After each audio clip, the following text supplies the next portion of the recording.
Sadyang totoo talaga ang kasabihan na walang lihim ang hindi mabubunyag. Matapos ang pananahimik ng dating senador na si Ping Lacson, binasag na ang katahimikan at matapang na nagsalita sa publiko at tila nasampal ng katotohanan ang di umano'y mga kabulastugan ng gobyernong Ngagba ngayon, lalong-lalo na ang Senate President na si Senator Chis Escudero. Matapos nitong ipinagtanggol ang di umano'y kapalpakan ng gobyernong Ngagba ngayon at pinasinungalingan ang nakakagulat na pagbubunyag ng dating Pangulong Rodrigo Duterte patungkol sa di umano'y mga blank figures sa 2025 national budget, ayon pa sa inilabas na pahayag ng dating senator na si Ping Lacson.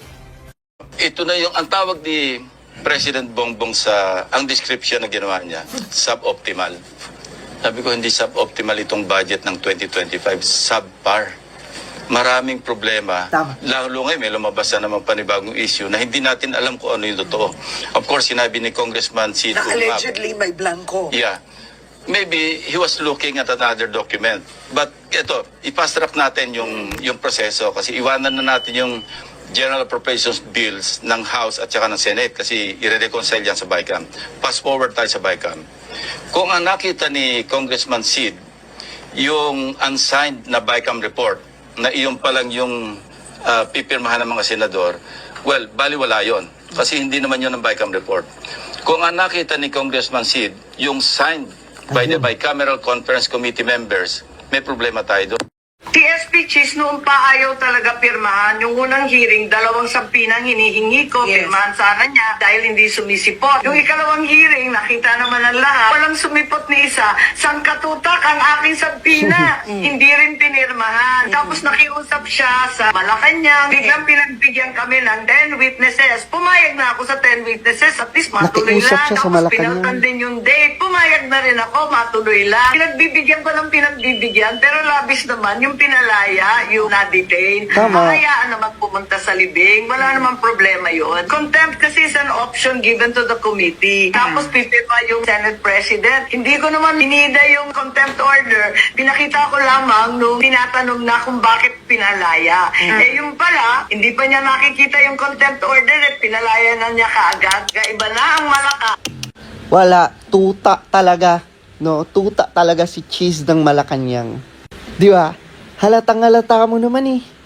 Mahirap talaga mga lods kung yung mga public officials natin walang sariling desisyon. Grabe tong si Cheese Escudero. Ano ba, takot ka bang permahan ang contempt order? Sabi pa niya, pamumulitika lang daw or political move lang daw yun ni Senator Amy. Oh my God, Cheese Escudero. Halatang halata mo naman at kitang-kita mo naman na yung ambassador na yun ay nagsisinungaling at ayaw niyang sabihin kung ano ang totoo. Grabe, bang klase.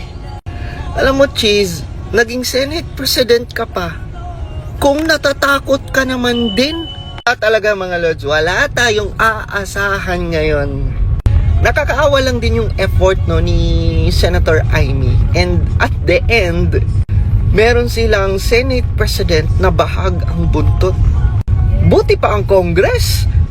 Basahin natin itong statement ni Senator Amy Marcos on the release of Ambassador Marcos Lacanilao. Ambassador Marcos Lacanilao has now been released despite being cited in contempt for lying and giving misleading statements on the arrest of former President Rodrigo Duterte. As expected, Senate President Chis Escudero refused to sign the contempt order just like he refused to sign the subpoenas. This time, he went even farther. He ordered Lacanilao's release in spite of the ambassador's blatant and repeated lies before the Senate Committee on Foreign Relations. This isn't just disappointing, it's dangerous. When the Senate authority is ignored this openly, what's the point of investigations? Tama. What's the point of truth? We're setting a terrible precedent and it won't be last. Alam nyo mga lords, na-appreciate ko yung ginawang Senate hearing, no, ni Senator Amy. Pero lahat ng investigasyon na ginawa nila sa dalawang hearing, wala, useless. Tignan nyo, di ba? Yung kanilang kinontempt, ni-release agad ni Chis Escudero. Kaya alam nyo mga lords, wala na, hopeless na rin eh. Nasa dahig na si Tatay Digong, wala na tayong magagawa. Kahit mag-hearing pa, paulit-ulit, paikot-ikot, at the end, wala namang mananagot, stop na lang. At least tayo mga Pilipino, ipag-pray na lang natin si Tatay Digong kahit papano. Nakakapag-move forward na tayo. Diba sa nangyayari? Sa nangyari kay Tatay Digong. Kesa naman ulit-ulitin, paulit-ulit itong hearing na to.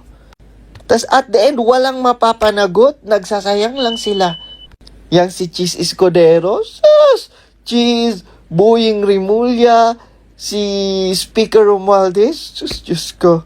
Feeling ko magkakadugtong ang mga bitukan yan eh. At dumating na nga tayo sa pinaka-exciting na part. Basahin natin mga lords. News update. WR numero poll, VP Sara Duterte scores 50% performance rating and President Marcos got 29%. So basically, tumaas ang performance rating ng ating Vice President into 50% at bumaba naman, no, kay President BBM ng 29%. Dito natin makikita mga lords na yung kumpiyansa ng majority of the Filipinos, no, kay BBM, lalo na sa mga past na nangyayari, sa mga decision making ng Marcos admin na ginawa nila. Wala, kumbaga diskumpiyado ng mga tao, 'di ba? Lalo na sa kamakailan lang na ginawa nila kay Tatay Digong. Wala na talaga. Anyway, this is what you deserve, President BBM. Darating ang panahon, 'di ba? Tamang panahon lang. Lalagapak at babagsak talaga, no, ang performance and trust rating mo.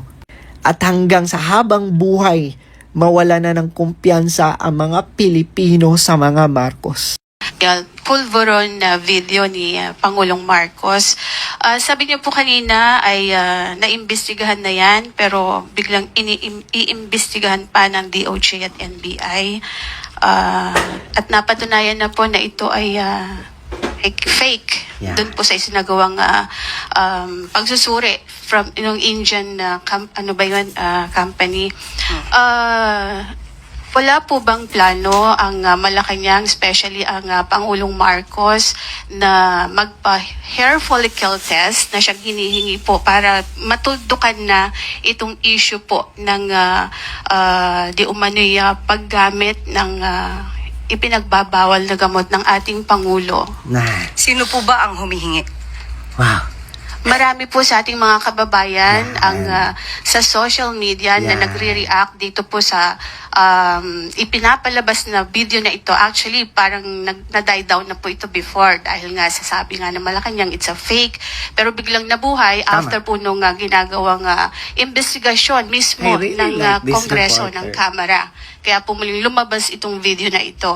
And sabi nga po nung vlogger na si Miss Pebbles Cunanan ay si Attorney Harry Roque, yung mastermind nitong video. Pero inamin naman ni Miss Maharlika, yung another vlogger, na parang siya yung nagbigay lang kay Attorney Roque. Kaya ang tanong ko po, sabi niya sa social media hinihingi. Sino po in particular ang masasabi niyo sa akin na humihingi ng ganitong klaseng pag-test? Marami po. Ang atin pong mga kababayan Sino na po in Madam particular? Yusek, Napanood pwede po niyo po? sigurong Ikaw na po ba? Mga kababayan Ang nga. humihingi? Okay. Kaya po masabi lang ninyo na mayroong humihingi. Pero marami po sa social media po Tama. ay nagbabasa po sa SOCMED, Madam So, Yusek. isa ka nga sa humihingi. Kasi po gusto Sige, niyo. tanong ko nga, isa ka ba? Kasi we have to be specific on Namimiluso this. po. Isa ka ba sa humihingi? Ang mga kababayan po So, natin. isa ka sa humihingi. Actually, I'm a journalist. Hindi Kasi nga, naman po tanong ko ako nga. humihingi. Pero parang gusto ninyo na meron lang kayong pikon ka. Opo, Sino, basihan. sino nga po? Kasi sabi niyo po kanina, ay napanood yun niya ata sa social Opo, Madam media. Sino po? Yusek, syempre kami po ay mga Pilipino rin. As a Da. journalist, gusto Da. po namin na hindi fake news. Da. Yun pong aming ibabalita sa taong bayan. Okay, so humingi po. Si Nag- ano po, si nagdidemand. Attorney Vic Rodriguez, di ho ba Okay. matagal na rin naman niyang Tama. hinihingi yung hair follicle test. Okay, tanong po natin. Ano po ba ang basihan para sa paghingi at i-demand sa Pangulo ang isang hair follicle test? Ito po ba'y may pagbibintang na siya ay di umanong gumagamit ng illegal na droga? Sige, ilasat mo. Kung may pagbibintang, liliwanagin po natin. Kung may pagbibintang sa Pangulo, yung nagbibintang ang dapat na Magpa-jackets? magpatunay kung yan o wala. Gagi. Ang nagbintang daw ang magbigay ng patunay. So, ang nagbintang at ang mga nagtatanong ang magpapa-drug test. Grabe, piko na siya eh, no? Sino ang nagtatanong? Sino ang... Ay, naku, alam niyo mga lods, natatawa na lang talaga ako sa spokesperson natin. And grabe ha, I really like that reporter talaga.